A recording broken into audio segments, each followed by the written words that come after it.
Ayol Allohning ne'mati azizlar.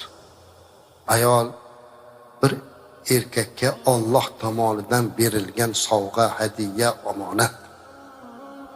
Buni asrab avaylashlik bizning gardanimizga tushdi. Muhabbatimiz shunday bo'lishi kerak.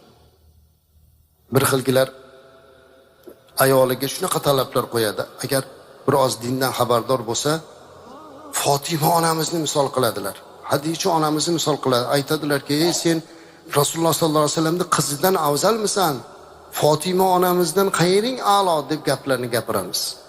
Lekin ayolidan Fatima bo'lishlikni talab qilayotgan erkak o'zi ham Ali bo'lsin. Hadicha onamizdek eriga vafo, muhabbat talab qilayotgan erkak Rasulimiz alayhissalatu vasallamdek ayoliga muhabbatli bo'lsin. Ana o'shunda oila muqaddaslik saqlanadi. Oilaning ehtiromi bo'ladi sizlar. Bugun